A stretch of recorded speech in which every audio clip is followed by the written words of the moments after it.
Sawyer County Administrative Committee meeting to order. Ask the clerk to call the roll, please. Ron Kinsley. Here. Ron Buckholz. Present. Tom Duffy. John Righeimer. Stacy Hessel. Here. You have a quorum. For the record, indicate we have a quorum. Next item is pledge allegiance to the flag. United States of America, and to the republic for which it stands, one nation, under God, indivisible, with liberty and justice for all. Thank you. Number 4, certification compliance open meeting laws. This meeting has been noticed to the public and news media as required by section 19.84 of the Wisconsin statutes. Thank you. Number 5, the meeting agenda. The agenda is set. Number 6, public comment. Ms. Zilmer. Morning, Linda Zilmer, Edgewater property owner, Village of Birchwood residents. I have a few items this morning. One is that I have been noticing, I'm going to different pages of the county website, that there is old information and missing information. And can there be a process, whether through administration or through each department, they go through their web pages and make sure the information is current and accurate? 2 examples just from this morning, Land and Water Resource, Land, Water and Forest Resources Committee. They don't have a membership list, so the public was not easily able to determine who's there. Another thing is there's some schedules of deadlines for things like zoning that have been outdated, and I think those may have been updated by now, but just to have a review so information is current. And that if there are expired plans like outdoor recreation, that they be archived in the history section and the current plans, links to the current plans be put in their place. And then this question about Act 10, it has created a lot of thoughts for me. I was sitting in a Republican assemblyman's office when that bill got signed, and I was there when people came into the Capitol, and I have watched what has happened in both our schools and local and county governments since then, and probably people would debate that it's opinion and hearsay as to some of the changes that have not been necessarily quantified in dollars and cents, but it does have to do with losing qualified people and extensive turnover in employees and maybe even the quality of employees. So I was thinking maybe in addition to updating the county website for the items that are out there, maybe the county should have a dashboard. Where is the Sawyer County in relation to other counties for a lot of different metrics, not just financial? And if that's deemed worthy of further pursuit, maybe the public can have input into what some of those metrics could be. And then when it comes down to further discussion of bug tussle, and I understand you'll have a better discussion on this at county board, what I am not seeing in the analysis so far is that what would be the annual lease payments for Sawyer County to have their devices on the bug tussle towers. There's just, and then the other thing I'm not hearing too is I think maybe compared to other counties, Sawyer County is unique in that you already have 4 providers, broadband providers in the county.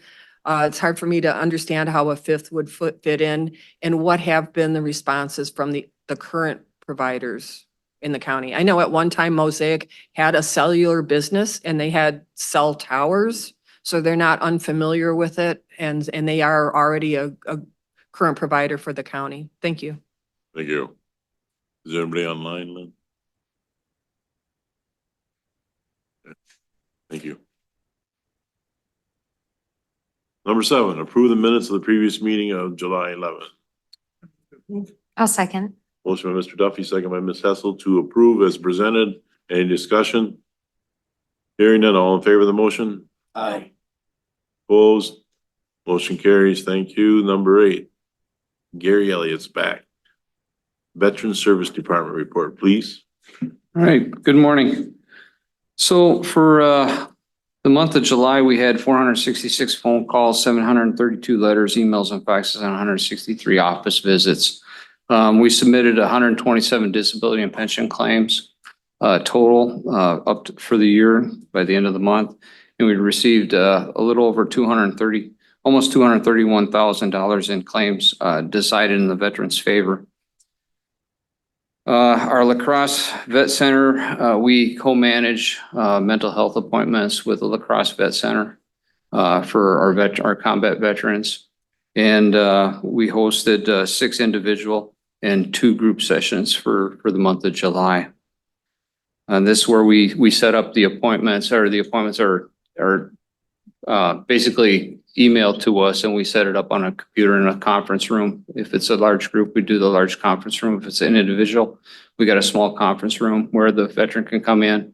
We push the button, and about 2 minutes later, the mental health provider shows up on the screen, and it's a face-to-face with that provider for usually an hour, sometimes longer. But outreach we had coffee and conversation with Gary and Nicole, first Wednesday of every month. That continues on. Where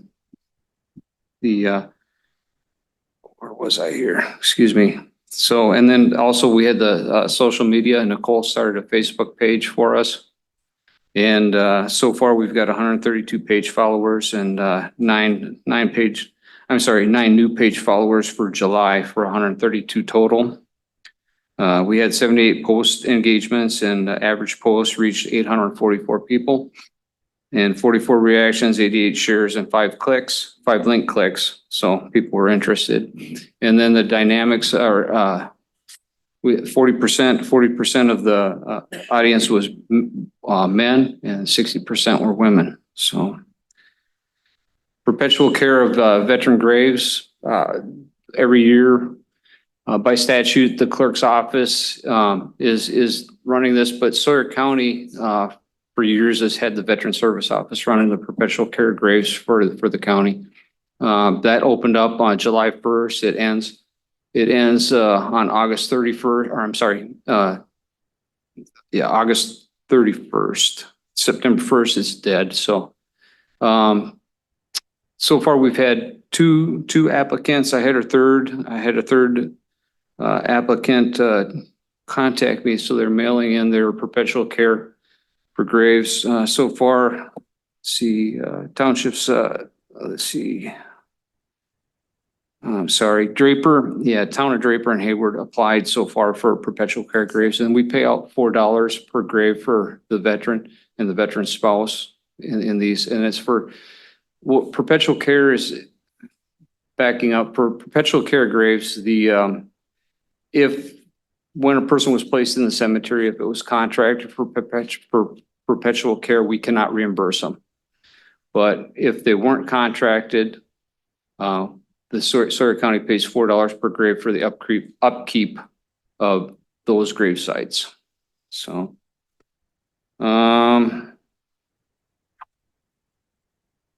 I guess the total amount comes out just under $6,000. At least that's what it's been. So we haven't raised it. 2 years ago, I think it was 2 years ago, I asked to raise it from 5 to 6 because we were close, and we haven't busted it yet. But anyway, let's see the budget. For the budget for 2025, I submitted that with no increase. I guess a 0% increase across the board for our office. I don't know why I got nervous.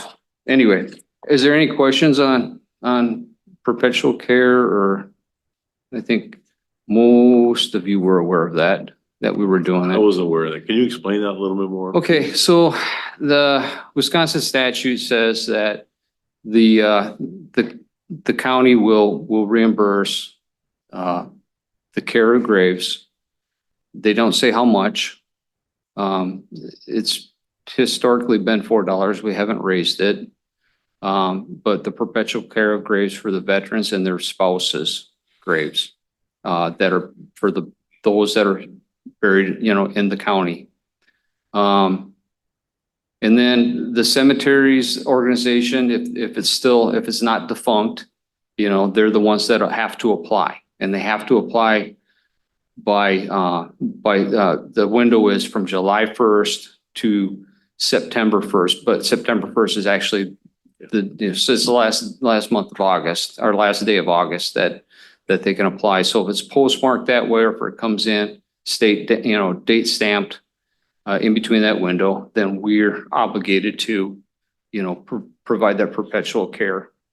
And that happens, every year. It's been going on since I've been here, and I don't know when the statute was put in, but But you said you said something when you first started that, and I didn't catch that. How do you get perpetual care or you don't get perpetual? care? okay, yeah. So the statute says if the cemeteries contracted with the family that placed the person in the cemetery, Okay, contracted with the cemetery that they said they would provide perpetual care, we cannot reimburse. They were paid for it basically throughout the years. If they were not contracted, if the cemeteries do not contract for perpetual care, they're allowed to apply for this grant money. And go ahead.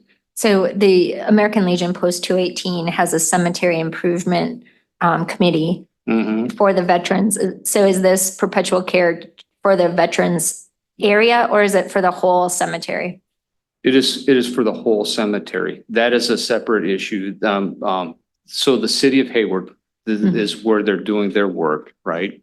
The city of Hayward it's not contracted, as far as I know, any veterans for perpetual care. Right. So yeah, they're probably the largest holder of our veterans as far as the grant money going out.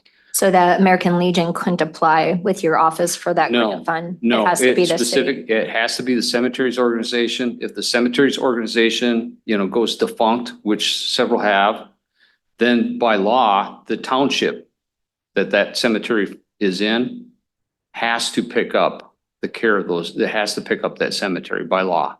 And so- is care just the mowing or is it the actual improvement of the headstone? It is the mowing, it's the upkeep of that Okay. plot. Thank you. Okay. So, yeah. The American Legion's doing the headstone. It doesn't specifically, the stones, okay, as far as the military, the VA issued stones, if something happens to those, the cemetery organization can come to me and I can reapply. I have to take pictures of the stone, it's cracked, it's broken, it's defaced, whatever, and send that to the VA, and the VA will in turn send another stone out for replacement. And that's happened in the past, lawnmowers hit them, frost, whatever, just old age and deterioration. And that's happened and they come in, I fill out the application, I resubmit it, for a replacement stone. And within a couple months, we usually have the stone and it's replaced. So yeah, the stone has really nothing to do with the perpetual care. It's actually the upkeep of that area within the cemetery that veteran and that spouse has been placed. Does that make sense? So, thank you. yep. Anybody else have any questions for Gary? Yeah, so I kind of went through this fast because this is probably should have been up front, but I like doing stuff in chronological order. This is our annual report. Our annual report is always a year behind. Because it takes the federal government a while to get all their data put together, and usually it comes out in July, which it did. So this kind of sums up. I give you a kind of a rough rundown every month of what we do, and you look at me and it's like, okay, he says the same thing every day. But for 2023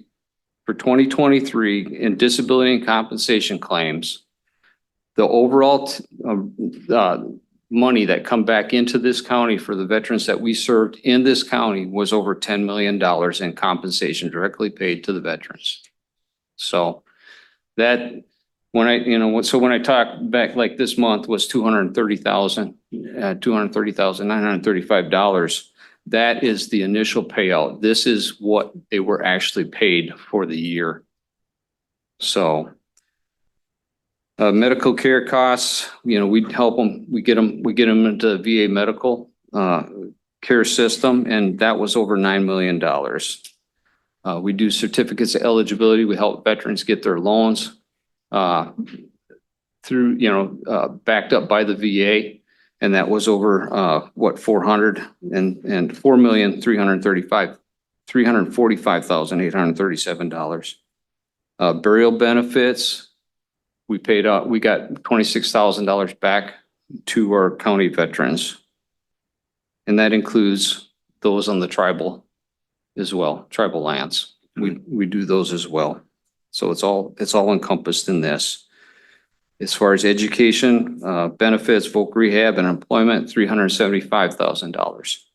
And then in the state benefits, as far as the property tax credit reimbursement for those veterans that are at 100% service connected, over $107,000. All come back to this county, to these veterans. So in total, it was over $24,228,112 that came back. You can take a look at on the next page, on page 2, our contacts. Total contacts was over 10,000 contacts for the year.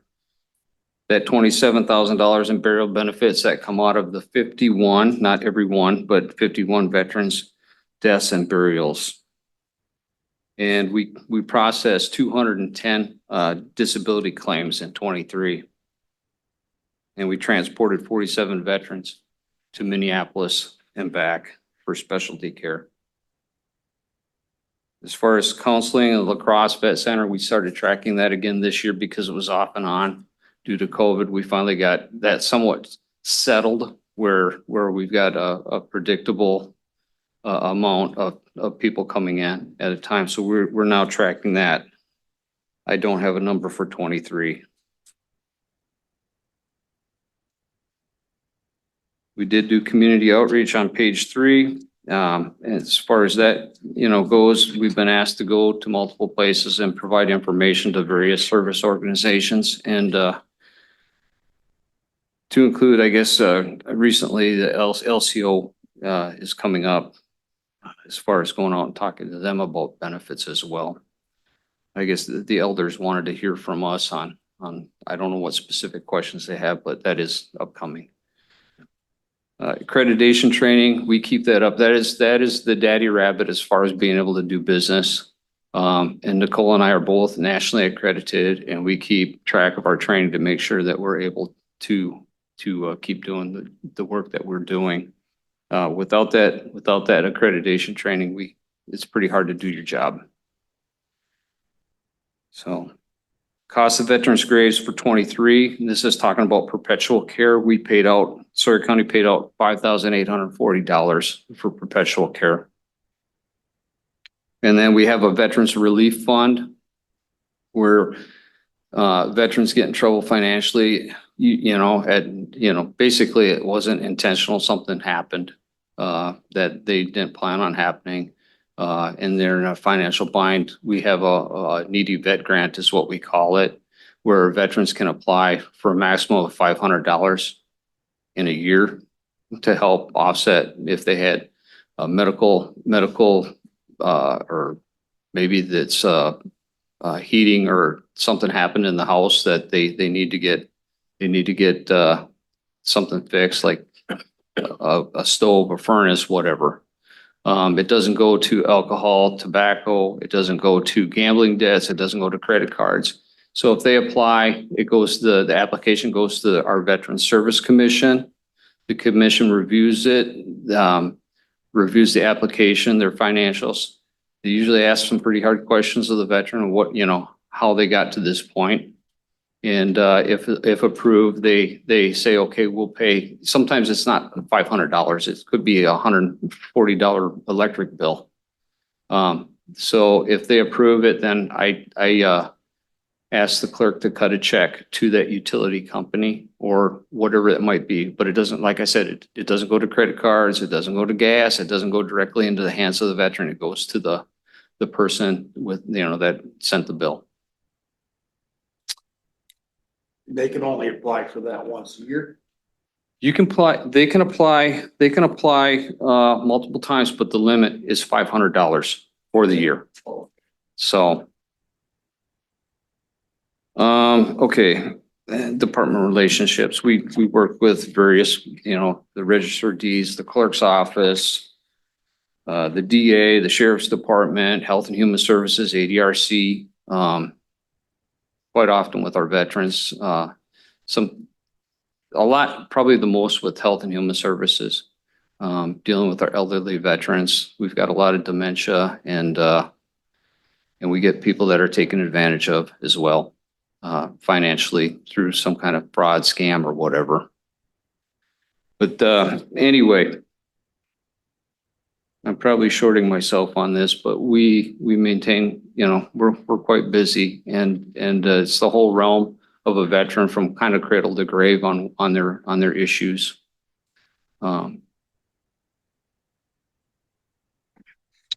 don't know what else to tell you. So You have a program, Heat for Heroes, maybe not you, but yeah, there is a program for Heat for Heroes that's been it's tied into WEEP, the WEEP program.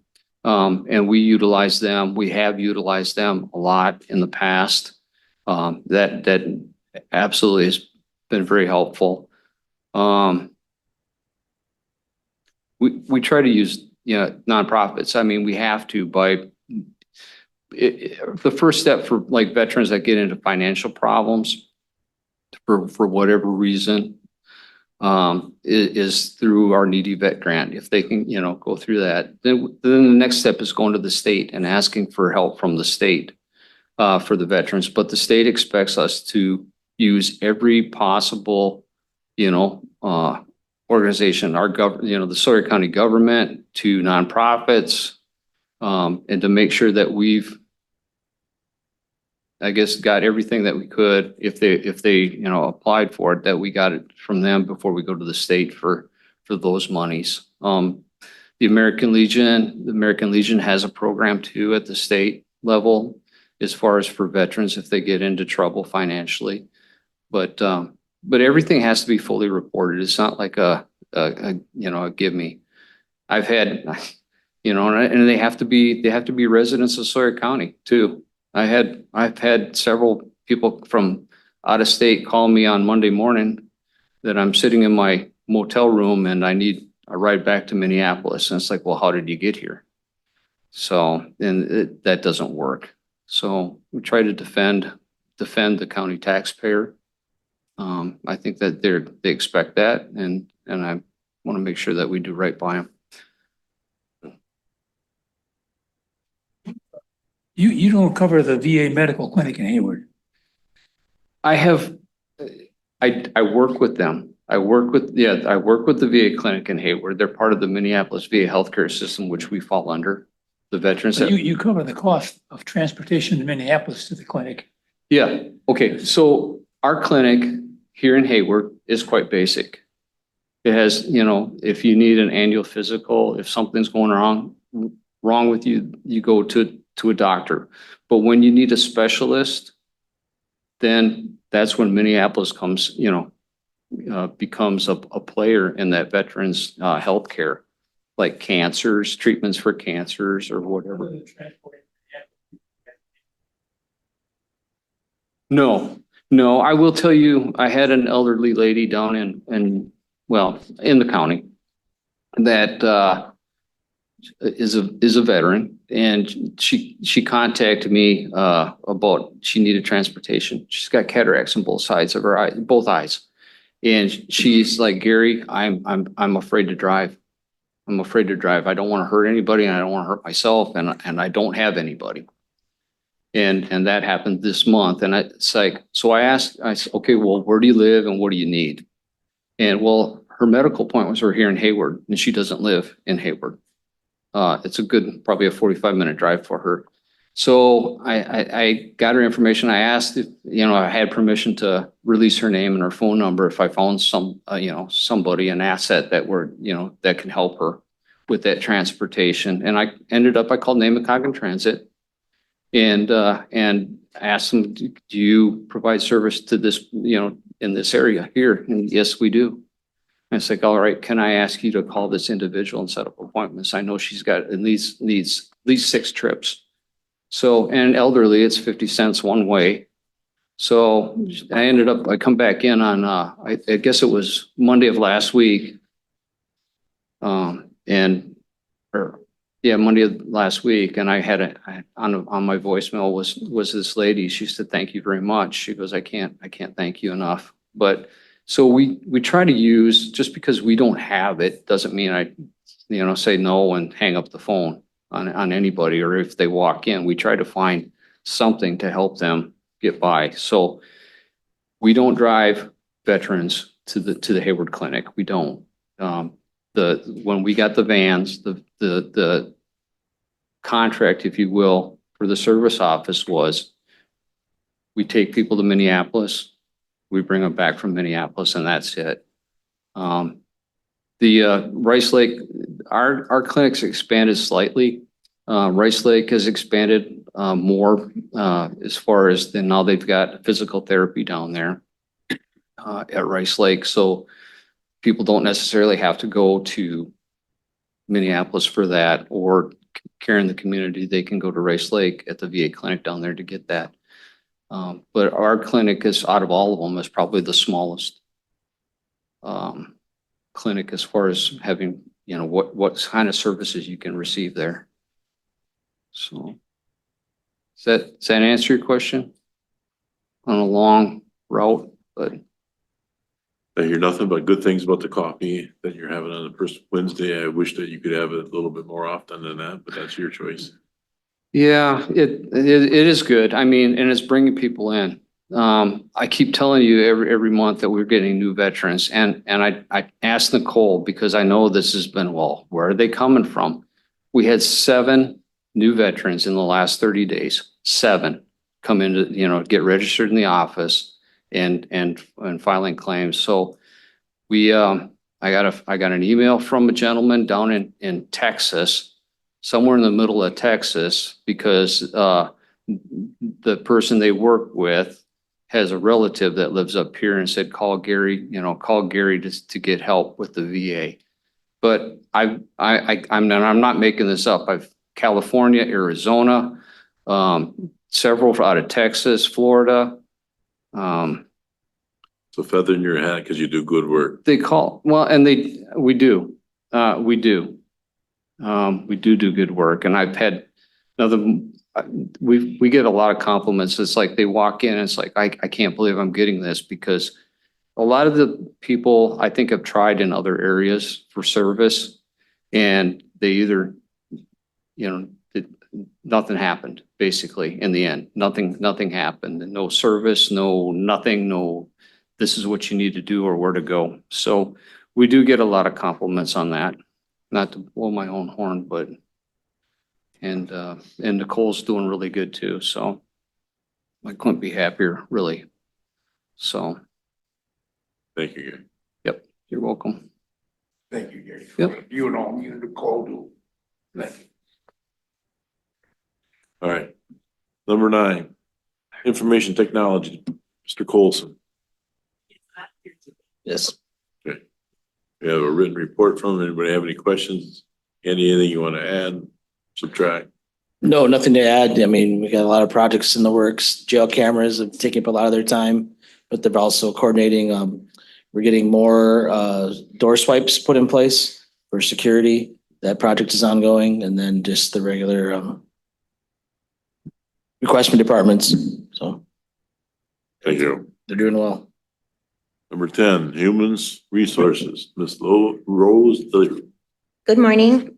Good morning. Have my report up there. I don't really have anything to add unless you guys have any questions. How many positions are open everywhere yet? We have 2 certified patrol officer positions. And then we're down to just 1 clerical. We're filling up. We're doing well. And we are seeing kind of an uptick in applications, which is nice. Okay. Health and Human Services fully staffed with all the positions they have? I have well, it used to be called the Social Services Aide. It's Family Services Facilitator. That position is open, but we are receiving apps for it. Thank you. And do you want to touch on what's on the bottom of your report? The conversion to the new applicant software? Sawyer County Deputy. Oh, I'm sorry. Yes, regarding the grievance that has been ongoing, we did hear from the arbitrator. And the arbitrator ruled in favor of the county, basically said that the county had just cause for the termination. According to Wisconsin statute 5926, if that happens, the statute is written that it says any monies received from the date of the termination to the date of the decision or the date, any further appeals could happen, shall be repaid to the county. So we have. Just a minute. We got two new board members that you might want to give a little. Do you know what's going on, John? I don't know the details of the grievance. You don't want to know the details. Yeah. That's fine. Just want to make sure. Go ahead. Thank you. Okay. So we did send a letter of demand to Mr. Schick, demanding the repayment of $50,017.90. And we do have a deadline of October 1st for him to either make the payment or call and arrange perhaps a payment plan. And if we don't hear from him, then we will be pursuing it legally through the courts. Any other questions for Rose? Thank you. Thank you. Thank you, Rose. Number 11, County Clerk Department Report. Our Miss Lynn Pitch. Yes, you can see that our county remains busy. Of course, marriage licenses have continued to be on the uptick for the summer. We are ready for the August election next week. We have been getting some notifications, and I included those in your packet this time from the FBI and the CISA organizations saying that there is evidence, of course, of foreign interference with our elections, especially coming up for November. It's mainly Iran, China, and Russia who are trying to influence people, sway their opinions, etc. So don't believe what you see on the internet and social media and everywhere else, because you don't know if it's true or not. So there have been some activities that they've been watching, and I think that's going to be ongoing from here on out, as far as I can see. What else? The Next Request software is working very well. I'm very thrilled with it. I've got the report here. I spent about an hour yesterday with Desiree in the sheriff's office. I think with this software, we'll be able to get them off of using QuickBooks for their counter activity for all the records requests that they get across the counter. So that'll eliminate one of those softwares for them, just for that purpose. So we're hoping that shortens up her workload there. We did talk to her about, we made some progress in the software and allowing them to print a receipt there that we didn't know that we could do. So we've made some steps forward on that. And we're going to be having, I think, a much more detailed report next month. You're going to see in the hours that have been spent in records requests, because Desiree had not been really collecting the amount of time and entering that in the system. So there was a lot of zeros. We had a lot of records requests in number, but the hours were not being tracked. So I think she's going to be able now to catch up on that. I showed her how to do that. So I think we're going to see a drastic bump in the increase in the amount of time spent on serving the records requests themselves. Okay. Any questions? Can you pull up the webpage that we have set? Oh, the Next Request webpage? Let me give it a try here. Am I gonna get it through here or the other one? I had it saved in favorites on mine, but I'm not sure if I do here. Let's go to the page. Oh, I suppose that would be easiest, wouldn't it? I do have it saved. There it is. I have it saved here. Temporary deactivation of unverified accounts. I don't know what that is, but I'll have to investigate that because it wasn't there about an hour ago. But People don't have to use the portal, but this is one place you can go online to make the request and type it in. If they don't use the online, then staff enters it into the portal. And this is the place we actually enter it. We can just copy the request or type it in here. We don't have to fill all these buckets out, but the more, of course, we collect, the better our data is. This is I have not signed in, so these are the ones that are published to the public that they can see. So if you go to this top tab where it says all requests, this is what our public can see. So we can choose to make some requests public, some not, some within departments, some restricted. So right now I think I've got 2 more since we've been in the meetings this morning. We've got up to 62 requests since we started this in the beginning of July. So it's pretty active and provides a wealth of information. Chair, there's not a way that AI can do that automatically, is there? Like it has to fill out by a specific person? I'm just noticing from people that I'm talking to in in other communities that their clerks are getting bombarded from like Pennsylvania and all these different states. And I'm just wondering if you're seeing if it remains local requests or if it's from out of states, and if there's a way that they can see if it's an AI or if it's an actual person. No, we can't tell, but yes, we're getting bombarded by FOIA Buddy and all those other general shootout to everybody for anything from IT documents to election requests again. You have to check the little box. I am not a robot.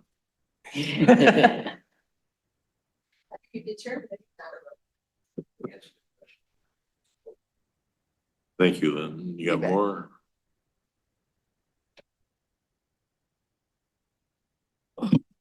I think, Lynn, you're done with, on the agenda, we had included a 11C, which is an ordinance addressing the protection of county municipal election workers.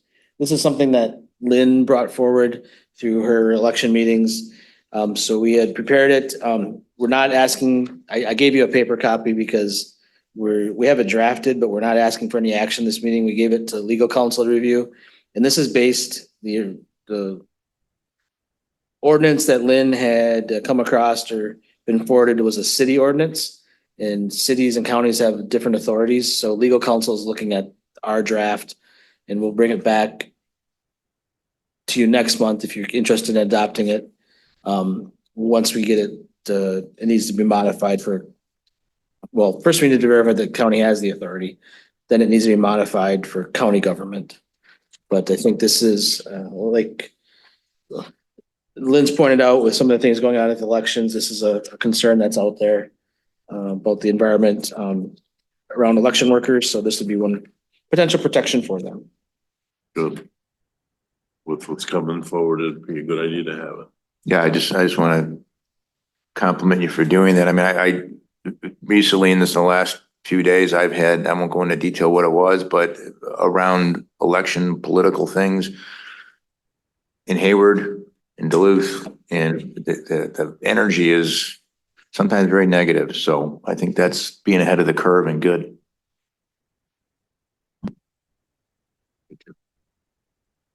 Okay. Number 12, radio communication project update, discussion, possible action, agreement, resolution. I'll try to be even briefer than the last meeting.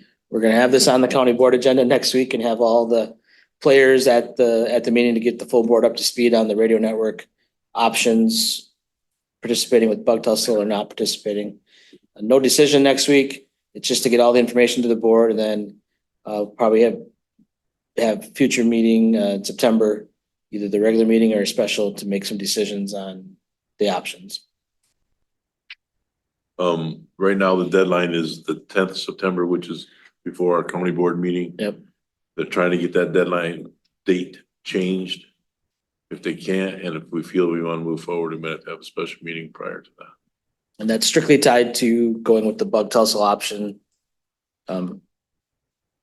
Not tied to the radio network decision. Pay attention.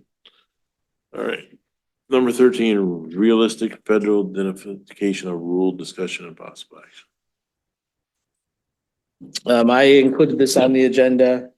I had heard about this from a couple adjoining counties in Barron and Price County, that we're taking a look at this. and then it was brought up at the Surrey County Unit Towns Association meeting that I was just attending. This comes up periodically, frustration with the federal government in identifying what actually constitutes rural. So this is, I stole this or borrowed this from the Price County resolution that they've already adopted. But it lists out some specific examples of some programs that have been approved with the bipartisan infrastructure law that are supposed to define or be used in rural areas. It's actually called the Rural Surface Transportation Grant Program. But it's an area outside of an urbanized area with a population over 200,000. Well, there's a big gap between a county like Surrey County and 200,000. So the resolution is intended to go to our legislators, our federal delegation, as well as the county association, encouraging them to adopt a more reasonable definition of what constitutes a rural area, which would make us eligible for some of these programs, or eligible and competitive.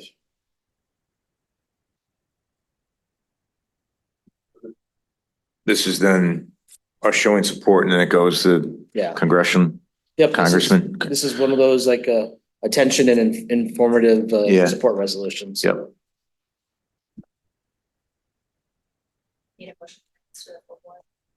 Yes. I'll make that motion. I'll second. So motion by Ms. Ethel, second by Mr. Righeimer to forward this to the full county board. Any other discussion? Hearing none, all in favor of the motion? Aye. Opposed? Motion carries. Thank you. Outside committee updates. Does anybody have anything they want to share from other committees with this committee? Move forward. We'll have our county administrator report, please. Sure.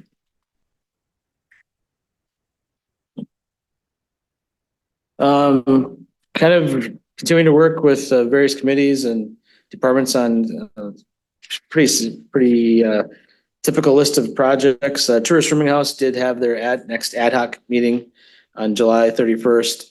A lot of discussion there. They are taking up some changes to the draft ordinance, and they scheduled another meeting that I don't have written down, but later in August to address those changes. But I think their goal is to turn it around fairly quick to send back to the HHS board for consideration. There were some attendees at last night's Public Works meeting inquiring about the next public information session and advisory group meeting. What has been stated that's going to be in the September-October timeframe, and we're looking pretty, September is already right up next to us here. I did check, there is no, we're going to start talking about a meeting date. Most likely it's going to hit the October timeframe because they're a ways from having things ready to bring back for the public information.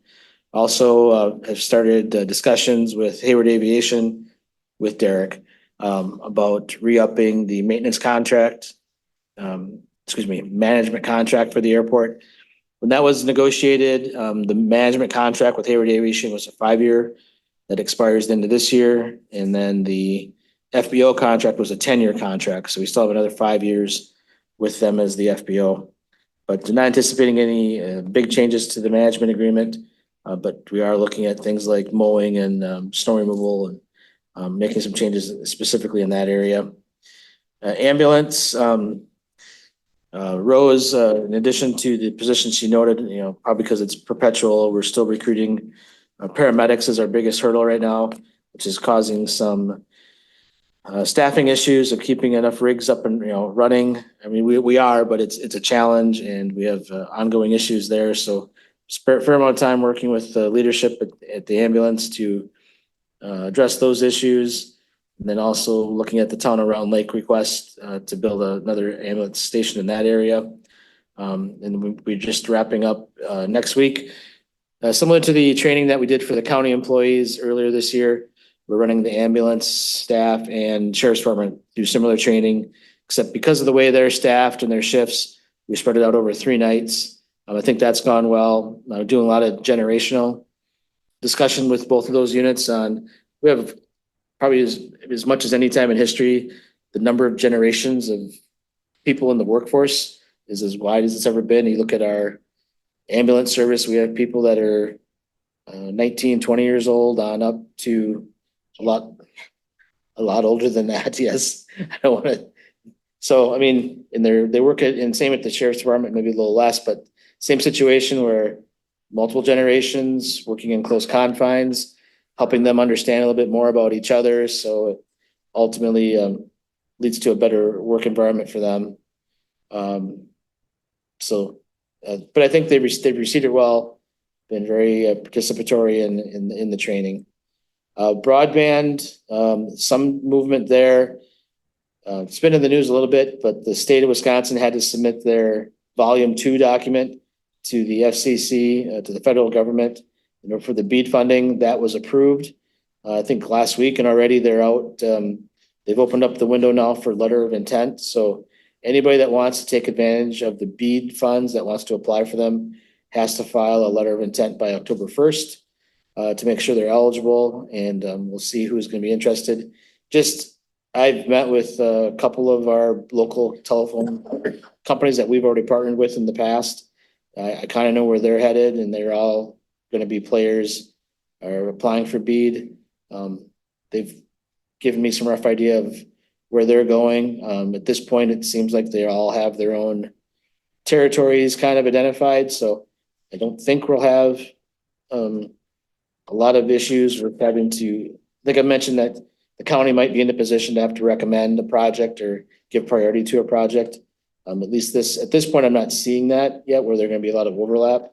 But I know the people that we work with or have worked with in the past, the companies, potentially there's new players that could come in and want to use BEAD dollars for other parts of our county as well. LCO, good news, the highway commissioner did meet with TGB earlier this week on transportation issues. That was a big positive. He's been trying to make that happen for a while. So that's good, but otherwise I've asked, trying to make some connection on our CJCC agreement that LCO is a partner with us on. That is expired, and at this point we have not received any communication on new language or interest in renewing it. So we would like to do that, but nothing at this time. I'm not much of an update on CJCC. Obviously, Mike, finance meeting mentioned we're getting deep into the budget now. We kind of know where all the requests are. We've met with the highway sheriff and HHS already, the bigger ones, and a couple smaller ones, but we have some more meetings coming up. Like Gary's budget, I just want to highlight the way we do this is we ask them to make a budget proposal kind of on operational costs. They don't deal. So when Gary says he submitted a 0% budget, he did, not anticipating any operational or program increases, but there will be an increase in that budget just because of personnel and benefit costs that we take care of and plug into those budgets. So as the budget sits right now, what Mike explained, I believe there are 2 new positions that have been proposed that are in there. And now we're going through and reviewing those with the departments that have requested them to. In one case, it's, well, I guess in both cases, there's the potential for revenues that would offset some of those expenses and really zeroing in on those. But that's kind of the conversations that are happening now. Facilities, we talked a little bit about this last night at Public Works. If you're going through the building, you'll see little projects here and there, mailroom, security fence outside of branch 2 windows by the clerk's office. They're putting in a secure window in the DA's office and changing the entryway there. That'll be happening in the clerk of courts area as well. You can see where register and probate used to be. We took the window out of that wall, put it down at the DA's office, because those bulletproof secure windows are expensive. So we're reusing what we can. We have a contract with a company that was part of our CIP to repaint the building. They've been here since the beginning of last week, working on that, starting to look good. And trying to think of something else, painting, but a lot of things ongoing just to spruce things up. I think, and then the other thing I want to mention, we discussed this last month. Apologize, we did not put it on the agenda. But I did have a draft of the RFP for newspaper the way I've drafted this is it's an RFP for newspaper legal ads and or designation of an official newspaper. So it's not on the agenda, so you can't take action. But I would just say if you have any comments on what you see here, let me know. Otherwise, I plan to distribute this in the next week here. I'll give you a few days to give me any comments on it. But I did not talk to the Sawyer County Gazette, but the Sawyer County Record did reach out to me after last month's meeting. Just to say, you know, we heard there was a discussion. I think they watched the meeting. Very good discussion, right? We look forward to seeing the RFP. Let us know when it's ready and we'll respond. So. Andy, I got a call yesterday from Sue at the Gazette too. So we had a nice long conversation. Good meeting. So I think we can gather this information and see if we want to make any changes to either running ads in both or one or designating an official. Those are all options that this gives us. Even if we designated one as the official, we can still run ads in both. So it would be We can run ads in both. It's just that we would be tied to the one Mhm. for meeting our legal obligations. Yep. Yeah.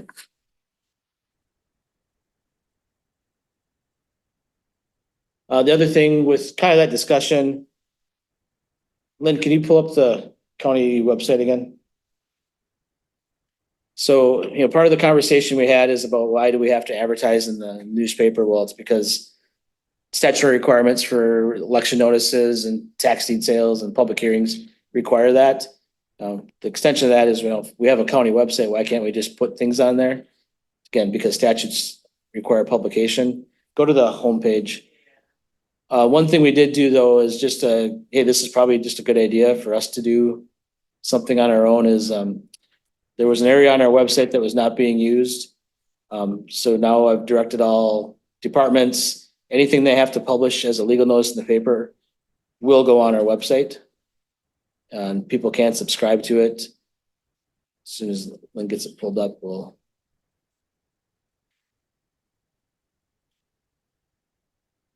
Yes. What about social media? Not that it would meet a legal requirement, but I know like for jury duty. When I've been called for jury duty and that seemed to be the quickest way I was always finding out. It would just pop up on my Facebook page, like we're calling it off because whatever, and I found that very helpful. So I don't know, do we do that? We don't have a general social media page, but we could. I mean, Yeah, I just thought I was surprised because when they said, here's how you need to find out, I thought, oh, for sure I'd have to call, for sure I'd have to check the website. It was just boom, oh wow, yeah, that's the great. clerk of court, she maintains a Facebook page. Yeah, For that purpose. I mean, we have individual like public health, highway, sheriff, have social media. yeah. But we could. I don't know. I don't want that cause extra work, but I was just thinking for notices, if people, they might be looking at that as much as they're looking at a paper. Yep. So, If not more. On the webpage, just if you go to it, it's under now, there's a meetings tab where you can pull up meetings. Then right next to it is a legal public notice. Lynn, can you click on that? You already did. Yep. So there's the zoning committee has a public hearing, so. I told that. Yep. I told them that whatever they send to the paper for legal notice, they put here now too. And then when it's expired, it comes off. Yeah. And people can, like I said, they can subscribe to the website. So whenever there's an update, an email goes out if they're interested in getting those. So then we have those icons at the top. So are they not usable at this time for social media? I don't believe any of them are linked. So that, I think that's a great supportive effort. I don't think a lot of people are buying newspapers anymore, unfortunately. I have my own personal reasons, but I think that that's a great avenue, especially with our young people. Okay.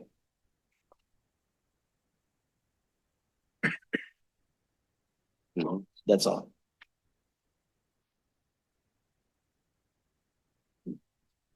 Thank you. Number 16, future agenda items.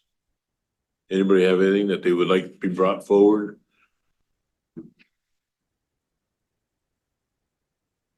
If you think of something later, don't be afraid to contact us. Number 17, correspondence, reports, conferences. Yes. I just want to give kudos to our Sheriff's Department and Tamarack Health. They did National Night Out on Tuesday night, and there was over 400 people served. We don't know how many actually, like if there was more than that, but just didn't eat. But Tamarack Health does a count, and they said it was over 400 people. Dairy Queen did free dilly bars. I mean, it was just an amazing turnout, and I had other people from different counties say that this was bigger than their county. So I like hearing that we're number one in the north. That's great. You know, one thing on future agenda, and Lynn and I talked about this, this is obviously a state legislation issue, but there's been some challenges with absentee ballots from the smaller, at least one smaller town that I'm from here. And makes me wonder if it's because the part-time clerk, you know, it's human error. And that I think Bill and I are in agreement that there should be absentee ballots should be handled by the county, not the towns.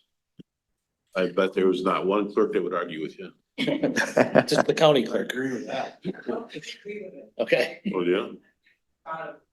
Having someone just do the absentee ballots throughout the county, being done different ways.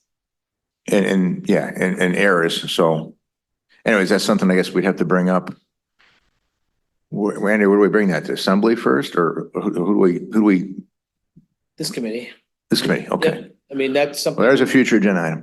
okay, yeah, we'd probably do like a resolution to take to WCA to start building support for it. Good point. Thank you. Other than that, anybody else have anything else? Meeting adjourned. Thank you for your valuable time. Enjoy the rest of the day.